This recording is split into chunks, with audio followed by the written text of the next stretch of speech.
Wankawan TV1.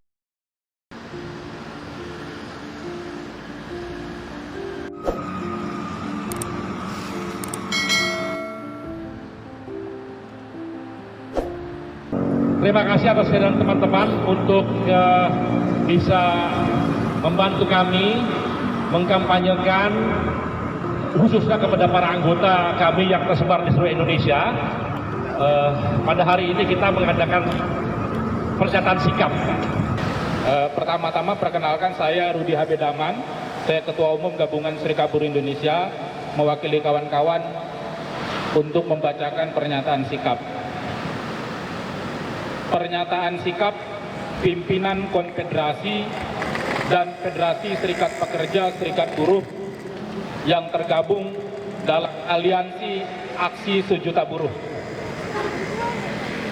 Menolak Perpu nomor 2 tahun 2022 tentang Cipta Kerja, pengganti Undang-Undang nomor 11 tahun 2020 tentang Cipta Kerja. Terbitnya Perpu nomor 2 tahun 2022 adalah bentuk nyata rejim Jokowi yang otoritarian, anti demokrasi dan melanggar konstitusi. Kami, pimpinan Konfederasi dan Federasi Serikat Pekerja Serikat Buruh yang tergabung dalam Aliansi Aksi Sejuta Buruh, menilai penerbitan Perpu nomor 2 tahun 2022 adalah bentuk pembangkangan, pengkhianatan, dan kudeta konstitusi Republik Indonesia serta tindakan pelecehan atas putusan lembaga Mahkamah Konstitusi. Presiden tidak menghormati Mahkamah Konstitusi, yang berarti Presiden telah melakukan contempt of the constitutional court, karena Perpu ini juga dinyatakan menggugurkan putusan Mahkamah Konstitusi serta secara terang benderang menunjukkan otoritarianisme pemerintahan Joko Widodo. Omnibus Law Cipta Kerja atau Undang-Undang nomor 11 tahun 2020 sudah jelas dan terang benderang telah dinyatakan inkonstitusional bersyarat oleh Mahkamah Konstitusi melalui putusan nomor 91 PUU tahun 2020 yang menguji formil karena tidak memenuhi dua syarat, yaitu pertama, tidak memiliki dasar dan bantalan hukum dalam pembuatannya, dan kedua, tidak memenuhi syarat partisipasi bermakna. Maka sudah pasti secara formil dan materialnya Undang-Undang Cipta Kerja ini adalah barang haram.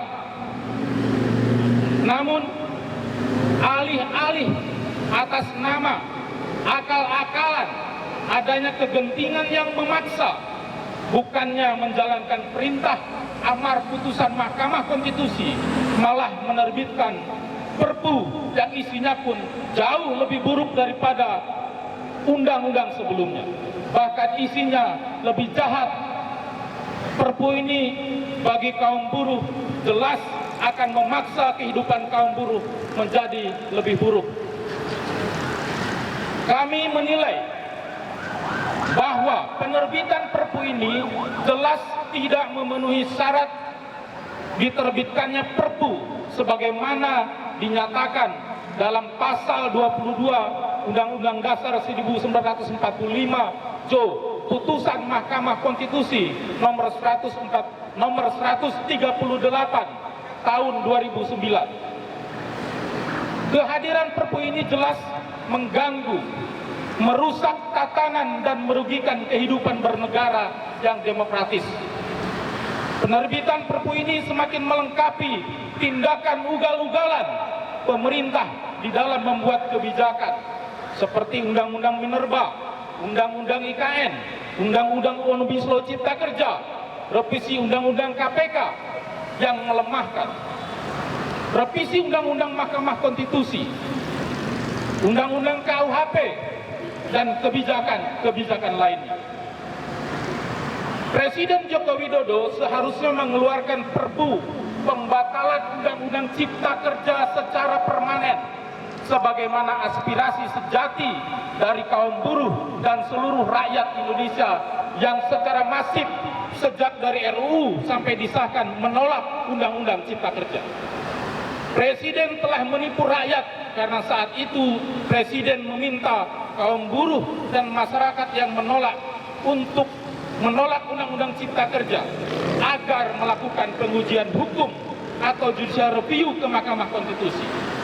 Tapi saat Mahkamah Konstitusi memutuskan Undang-Undang Cipta Kerja inkonstitusional, Presiden justru mengakalinya dengan menerbitkan Perpu.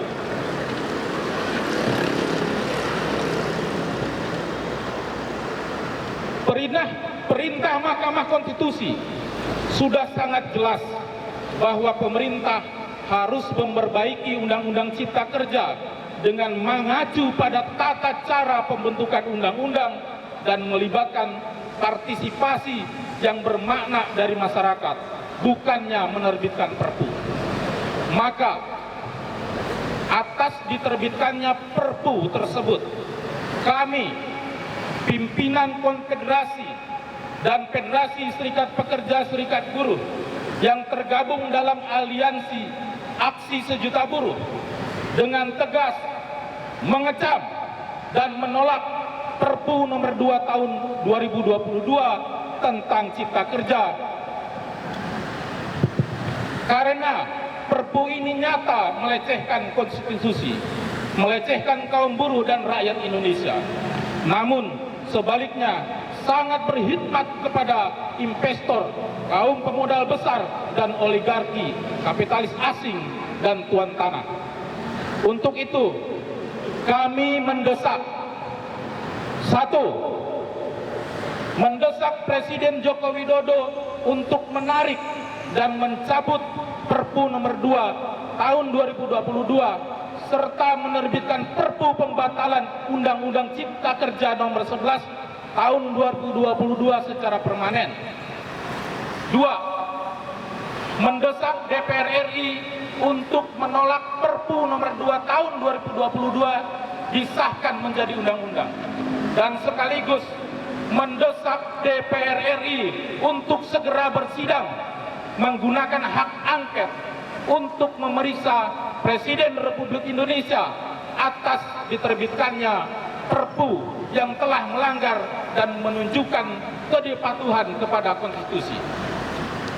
3. Kami juga menyerukan kepada seluruh kaum buruh Indonesia, kalangan intelektual, akademisi, praktisi demokrasi, dan para pejuang masyarakat sipil termasuk lingkungan hidup serta seluruh rakyat untuk bersatu melakukan perlawanan dan menolak Perpu nomor 2 tahun 2022 serta seluruh kebijakan yang anti rakyat dan pro oligarki serta kapitalis asing dan tuan tanah. Demikian pernyataan sikap ini kami sampaikan. Semoga bisa memberi keinsapan bagi siapapun yang ingin berkhidmat untuk kepentingan rakyat dan bangsa. Jakarta, 5 Januari 2023. Atas nama Aliansi Aksi Sejuta Buruh. Hidup buruh! Hidup buruh! Hidup rakyat! Hidup buruh! Tolak Perpu! Tolak Perpu! Tolak Perpu! Tolak Perpu! Terima kasih kawan-kawan. Selamat pagi kawan-kawan semua, kawan-kawan buruh, kawan-kawan jurnalis. Jadi kalau kita bicara Perpu ini kan hanya kegentingan ya. Alasannya kegentingan, ini benar memang ada kegentingan. Jadi tidak ada yang salah sebetulnya dengan Perpu ini kalau soal kegentingan. Tetapi yang mengalami kegentingan itu bukan kita semua, bukan rakyat, tetapi para oligarki ini, para oligarki, para elit politik yang merasa genting karena saat ini bisnisnya belum pada selesai.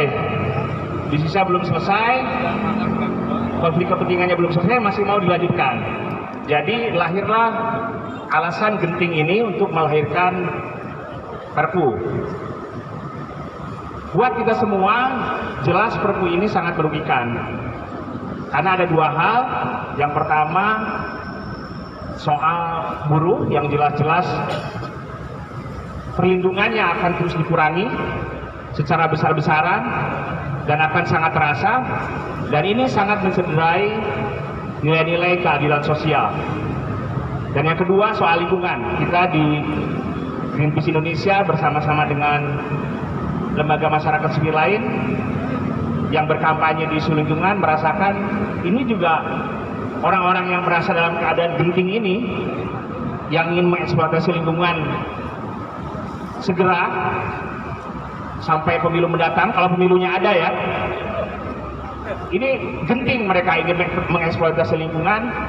Batu bara akan dieksploitasi, hutan akan dieksploitasi. Di batu bara misalnya, isu keadilan ini sangat terlihat, ketidakadilan dalam eksploitasi batu bara. Bayangkan kawan-kawan buruh dan teman-teman semua, biaya produksinya $12 per metrik ton. Ini saya bicara angka sedikit.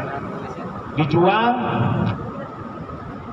di atas $300 per metrik ton. Jadi untungnya berarti 100%. Lalu bayar royalti hanya 13,5% sekarang.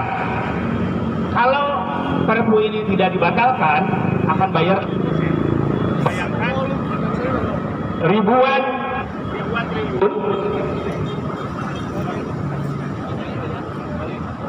triliun dalam catatan kami. Lebih dari 2.000 triliun, katakanlah terpotong 1.700 triliun akan dibagi-bagi di antara para elit politik ini dengan kerugian dan pengorbanan kita semua, dengan kerugian dan pengorbanan lingkungan Indonesia dan kerugian dan pengorbanan masa depan Indonesia. Jadi saya kira dalam beberapa hari, beberapa bulan ke depan, kita kawan-kawan tidak punya pilihan selain saya mengulang tadi apa yang disampaikan oleh kita semua, tolak Perpu Cipta Kerja dan lawan oligarki. Hidup buruh! Hidup buruh! Terima kasih kawan-kawan Greenpeace. Saya kira sudah sangat jelas ya bahwa Omnibus Law Cipta Kerja nomor 11 tahun 2020 dan juga Perpunya, bahkan isinya jauh lebih buruk kawan-kawan sekalian. Ini adalah bagian dalam rangka membuka jalan selebar-lebarnya, memfasilitasi kepentingan investasi dan hutang, kepentingan oligarki untuk mengeruk sumber daya alam kita, untuk merusak lingkungan dan untuk mengeksploitasi tenaga produktif rakyat Indonesia. Ya, jadi pantas dan keharusan kita untuk menolak. Untuk itu, sekarang saya minta Direktur Trend Asia, Bung Ashraf, silakan.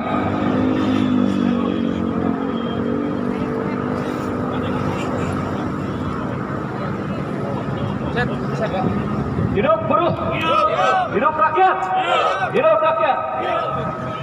Dengan Perpu ini sebenarnya sudah semakin jelas kemana keberpihakan. Kita bisa maknai Perpu ini, Cipta Kerja ini, beserta seluruh ketidakbijakan yang sudah dikeluarkan oleh pemerintahan Jokowi sebagai beberapa hal saja. Yang pertama, ini adalah transfer paksa beban kepada masyarakat termasuk pada kaum buruh. Berikutnya yang kedua telah disebutkan bahwa sumber daya alam kita akan dieksploitasi besar-besaran. Dan keuntungannya tidak untuk rakyat Indonesia. Kita tahu seringkali dia dilarikan ke luar negeri, ke negara-negara suaka pajak, sementara negara kita menjadi negara suaka polusi, suaka perlakuan yang tidak manusiawi. Jadi transfer paksa beban kepada masyarakat, eksploitasi sumber daya manusia, dan kemudian dia pun tidak mencerdaskan. Banyak turunan Undang-Undang Cipta Kerja yang inkonstitusional itu bahkan membahayakan generasi mendatang kita. Misalnya, tadi kita sedikit soal abu batu bara, polusi yang harusnya diperlakukan sebagai limbah B3 sekarang dikeluarkan. Kita bicara bahaya jangka panjang yang tidak main-main. 2045, cita-cita Indonesia maju akan runtuh. Kita bayangkan generasi kita teracuni. SDM kita tidak berkualitas. Jadi semakin jelas bahwa keberpihakan pada oligarki. Transfer paksa beban itu di saat yang sama adalah penyedotan paksa penyedotan paksa hasil keringat kita kepada oligarki. Sudah semakin jelas keadaannya, situasinya, gambarannya. Dan oleh karena itu yang kita butuhkan adalah persatuan. Di titik ini kita semakin butuh persatuan. Kita akan butuh suara banyak orang. Kita akan butuh suara banyak orang untuk melawan, untuk tidak setuju. Karena mereka terus mencoba, tadi digambarkan rangkaiannya dan bahwa revisi Undang-Undang KPK, revisi Undang-Undang Minerba, MK dan lain-lain. Kita semacam ditantang. Jadi mau kayak gimana rakyat Indonesia? Ini harus kita jawab segera, harus masyarakat Indonesia jawab segera, harus rakyat Indonesia jawab segera. Dengan persatuan, kita dukung apa yang kawan-kawan tadi sudah sampaikan, seruannya ada 3. Dan kita minta itu dilakukan secepat-cepatnya. Karena kita tidak mau mengorbankan generasi mendatang kita. Itu yang paling pertama. Kita tidak mau mengorbankan generasi mendatang kita hanya untuk apa bahasanya, Bapak Ibu? Bahasanya itu ketamakan. Ini tamak, ketamakan oligarki yang difasilitasi pemerintah. Jadi hanya ada satu kata, persatuan yang kemudian harus kita lawan. Tolak Perpu. Hidup buruh.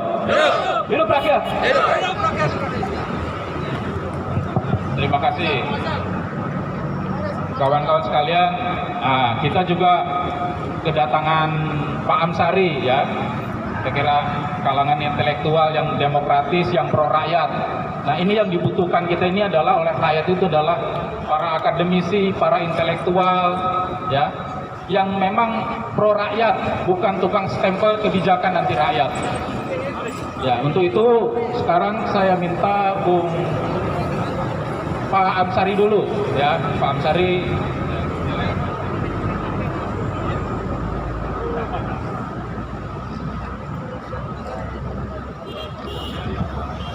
Assalamualaikum warahmatullahi wabarakatuh.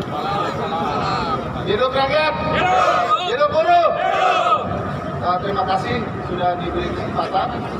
Saya mau ceritakan yang buruk-buruknya. Pertama, Perpu ini janggal karena konsep hal ihwal kegentingan memaksa itu tidak begini ceritanya. Hal ihwal kegentingan memaksa itu awalnya sebelum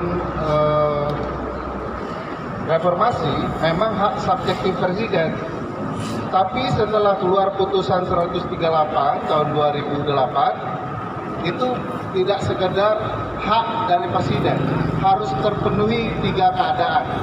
Nah yang memutuskan 3 keadaan ini kebetulan Profesor Mahfud. Beliau kebetulan lupa dengan putusannya sendiri. 3 keadaan itu, pertama memang ada kondisi yang memaksa ya, sehingga memang perlu dilakukan tindakan. Kedua, kalaupun ada hukum tidak menyelesaikan masalah atau ada kekosongan hukum. Ketiga, memang prosedur pembentukannya harus secara cepat. Nah di sini dia masuk akalnya. Karena dia awalnya dari presiden, maka harus dipindahkan ke DPR untuk dapat persetujuan di sidang berikutnya. Kalau sesuatu yang belum pernah dibahas bersama, pasti ini bisa masuk akal genting dan memaksa, karena harus minta persetujuan DPR kemudian. Tapi kan ini sudah pernah dibahas, namanya Undang-Undang Cipta Kerja. Jadi pasti setelah Perpu ini dibuat oleh presiden, begitu dibahas ke DPR, ya pasti setuju mereka. Mereka sudah bahas sebelumnya. Jadi bukan begini cara pembentukan Perpu. Nah, saya mau katakan ini kondisi yang buruk karena memang ini rekayasa, dibuat-buat. Kurang lebih Perpu itu copy paste-nya Undang-Undang Cipta Kerja. Atau bahasa anak gaulnya sekarang, Undang-Undang Cipta Kerja versi 2.0. Jadi di copy paste saja, makanya terjadi kejanggalan. Oleh Perpu, Undang-Undang Cipta Kerjanya dicabut. Tetapi oleh Perpu, peraturan pelaksananya dipakai. Karena dia matching. Jubahnya ganti, celananya tidak. Jadi ketahuan orangnya orang yang sama, begitu ya. Kepentingannya sama, tujuannya juga bakal sama.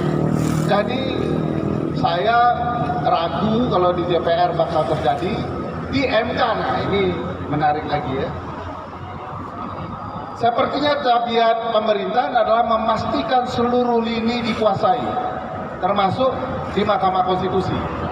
Setelah ketuanya jadi adik ipar, nah komposisi hakim mayoritas yang menyatakan Undang-Undang Cipta Kerja inkonstitusional bersyarat diubah menjadi mayoritas yang setuju dengan Undang-Undang Cipta Kerja. Karena syaratnya begitu menurut DPR. Hakim konstitusi itu adalah direktur perusahaan DPR. Karena pemegang sahamnya begini. Begitu menurut DPR sendiri.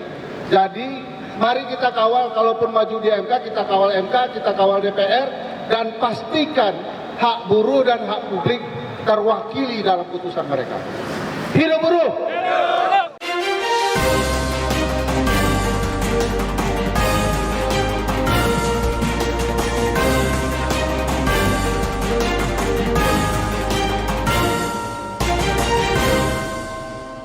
One Kawan TV 1